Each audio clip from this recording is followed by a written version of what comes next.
So this is the bottom. This is Gondor. This is the Swiss customs side. All borders have two names, really. So Isel is the exit part, but Isel is in Italy. It's like Lajunquera in Spain. The actual border is called Leperthus Lajunquera. Leperthus being in France, Lajunquera being in Spain. Menton Ventimiglia, that sort of thing. This is Gondor Isel. This is the border. The red hut in the middle of the road there, nothing to do with us. You don't go in there. Just pull through.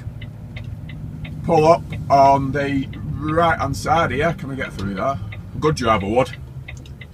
I might struggle. There we go. There we go. I should set this up professionally. Right.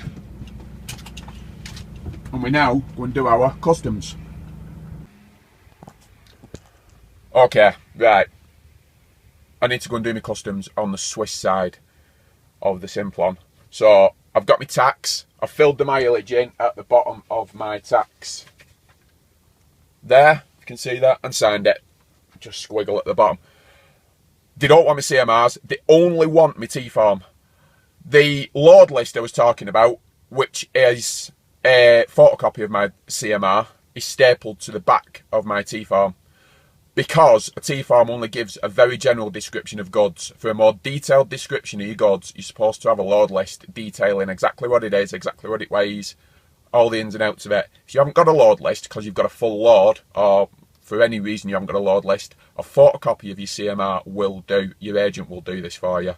They won't look at it, they won't bother. If I didn't have it stapled on there, they probably wouldn't ask.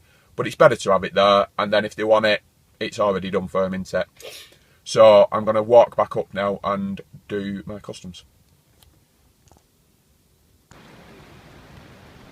So the customs office is where that fella's walking out of now, just the other side of that blue van. Just need to walk in there. Don't walk into the red kiosk. And this is the Simplon. There's my truck. Well, this is the bottom of the Simplon. There's all the mountains. There are the mountains. There's a customs emptying somebody's container for a full customs control. Very unusual. Bloke looking at me as though I've gone absolutely mental again. Customs agents. Again, if you're coming this way to come through Switzerland, they will not prepare your T-forms for you. So yeah, I better start cutting this short because it's getting a bit long and I'm running out of memory on my phone. Really short clip this because I'm really running out of memory. You come down here, you see the signs for Italia, it looks as though you stop. Don't stop, this isn't where you do your customs. Keep going. Right, just coming down to the Italian side where you do need to stop if you're loaded. If you're empty, you can just drive through here because all your customs is complete. Well, there's no customs to complete at all if you're empty, so you just drive straight through here. But if you're loaded, then just stop on the road. There's nowhere to park even, it's such a small border. Just stop on the road, see the sign and walk down. Again, with my T-form, don't want my CMR, my tax is done, they don't want to see my Swiss tax, they just want my T-form.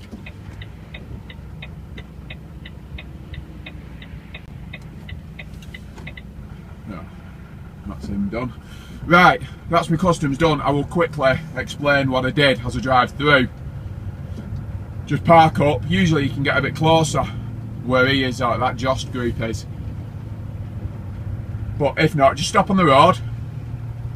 Walk down here. And where they stood on the left, the last door on the left hand side, you can just see in the edge of the screen there. Drive around these. Yeah, just walk in there. You walk through the door, up a couple of steps, through another door, into an office. There's no counter, there's no screens or anything, it's just a bloke sat at a desk. Give him your T-form, he'll have a quick look at it, scan it, and tell you it's okay. You do not get your T-form back. You do not come out of Switzerland with any customs papers at all.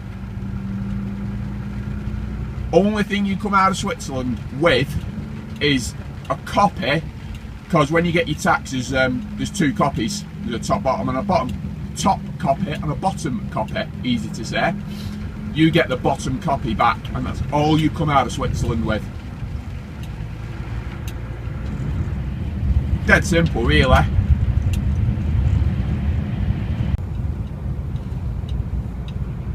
Right, I'm just coming around Milan now. I stopped for a shower earlier on. I just want to say about the tea farm business in Switzerland. Once you've had a tea farm raised, if for any reason you then don't go to Switzerland, you say you get diverted around to go to Mont Blanc or whatever, whichever way you go, that tea farm mustn't be thrown away. You have got to keep it. That tea farm, once it's been raised, needs to be closed out, which automatically happens when you leave Switzerland. When you hand that tea farm in Italy, they close that tea farm out and it's done with. It's nothing to do with you then. But if you don't take that tea farm into Switzerland, then you're still responsible for it. They have an expiry date on them. They usually last, well, they definitely last plenty of time. I forget how long. It's about a week and a half, I think they last. Once it reaches the expiry date, if it hasn't been closed out in Switzerland, they'll come looking for it. They want to know who's had it raised, where it was raised, why it was raised, and where it is now.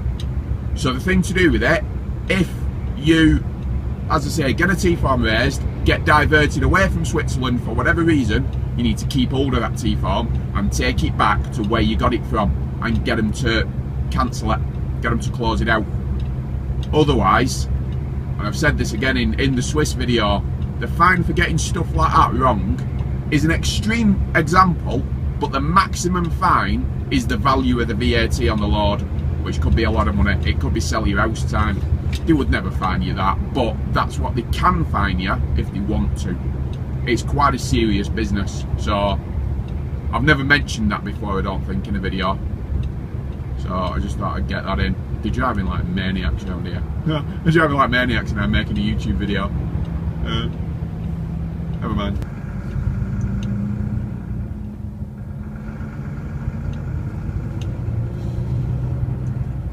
Just coming down, excuse me, just coming down around Bologna now, and for some reason there's a big split just as you come to Bologna, and you keep right to go to Ancona and you keep left to go to Rome, and for some reason they shut the left hand side and sent us all to Ancona, which is the wrong way. It's not a big deal because you can come up and come this way, which is the way I'm going, which you can cut back to the Rome motorway, assuming it's open further down. I can't see why it wouldn't be, because this does bring you on quite a bit further down. It don't put a great deal of time on either, so it ain't the end of the world.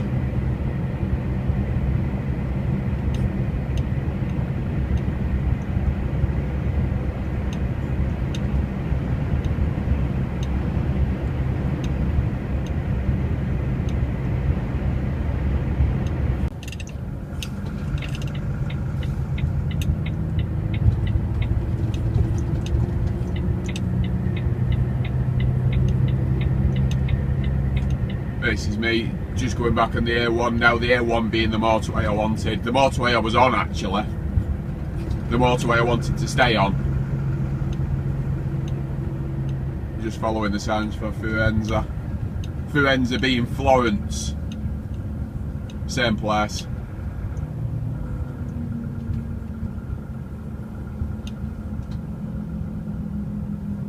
Seems to be traffic going down there as well.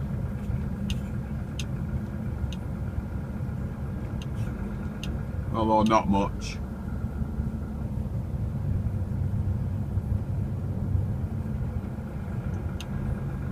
In fact, there don't seem to be any traffic on there at all now I've said that, so must still be shut the other end. Must be an accident or something.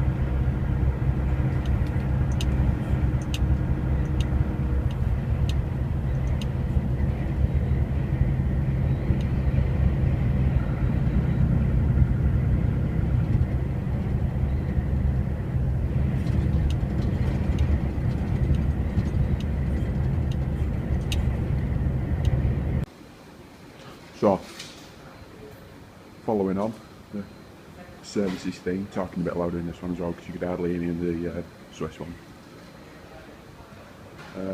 This is an Italian services. No, 12-year-old. The thing about Italian services is you get looked at as though you're a complete weirdo when you're making a YouTube video, understandably so. If you want a coffee, which I obviously have,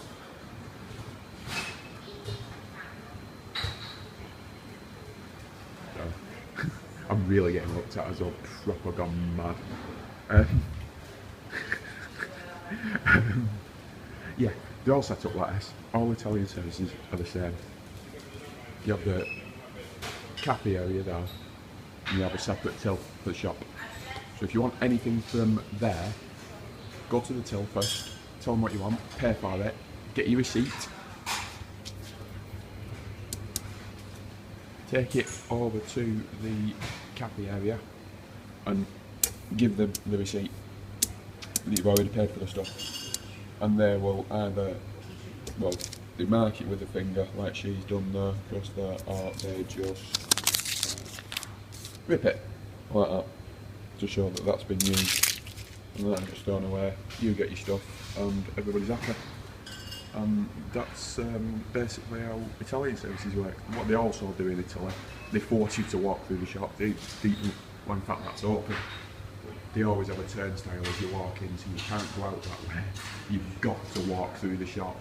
And I think the thought is that you will see something on your way through and buy it, but I don't know. They're not usually so much of any interest really. But yeah, that's how Italian services work.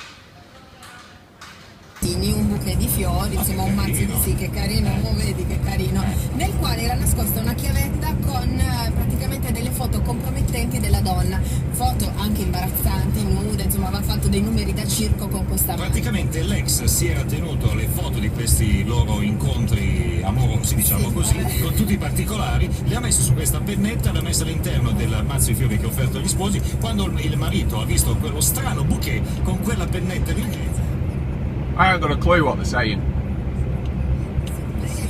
Noi da bambini, hanno messo, esatto, hanno messo il computer e lui ha visto la moglie in queste pose. È stato uno shock. Mamma mia, che tristezza. So, ma sono cose che succedono, Renato, sì, capitano. Renatino Comunque niente, non so.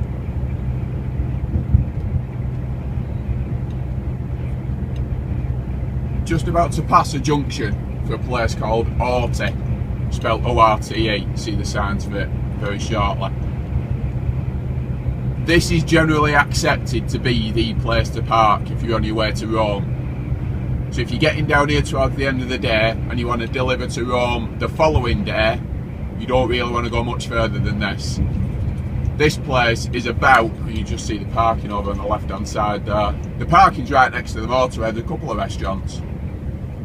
Yeah, it's about half an hour from the big péage at Rome and Nord, and you don't really want to go much further than this. Parking round Rome is dodgy, to say the least. It's dodgy. I saw pictures on Facebook only this week, in fact I think Monday or Tuesday, of a lad who'd had his truck robbed whilst in Rome, and they'd made a mess of it. They'd smashed his window and they'd made a right mess of it. They'd smashed the hell out of his truck, going through it and taking all sorts of stuff. Yeah, Rome ain't a good place to park. I have parked at Rome. I have parked on the services around the RDA, which is the ring road, which I'm going down later on as well. I've just found out I'm going across to Pescara after this, which is on the other coast. So I'll be going around the RDA for a little while to cut across to Pescara and then back up the other coast, which probably means this video will be longer than I thought it was going to be, because I'm going to do a bit coming back up the other coast as well, up past Ancona and Cesena. Assuming I do come back up that way, I actually end up back at Bologna, but come up the other coast to get there. So anyway, yeah, I have parked on the services around the RDA. I have never had a problem, but as I said about Dunkirk, I don't mean to say it's safe to park there. You can usually get yourself out on the front of a services or near the restaurant, and they're always busy at night. There are always people coming and going, and just park where you can be seen is my philosophy. If you're parking somewhere that's a bit iffy. Parking on an industrial estate in Rome, well, you want looking at, as far as I'm concerned. And I'll park anywhere, I mean really anywhere, but I wouldn't park on an industrial estate in Rome. So yeah, Alti's the place to go.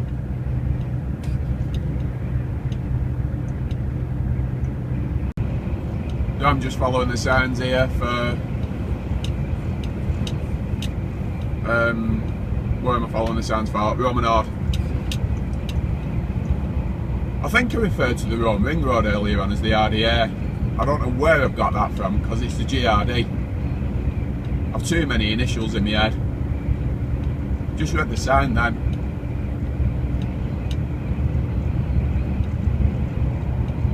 The sign for, what was it called? Civitavecchia, which was on that sign I just went under then. That's where all the cruise ships come in. It's just slightly north of Rome. That's where all the cruise ships come in. Big port area at Civitavecchia. To go back up the A12 to get to it. It's where the A12 meets the SS1. The SS1, if you follow it all the way up, takes you round up towards Genoa. And that is also another way you can come down to Rome. The SS1 being free pretty much all the way down. But that isn't the way I've come, because that brings you out on the wrong side of Rome, and it's a bit of a faff to get to from where I was, from where I came into Italy. So this is the way I've come, obviously.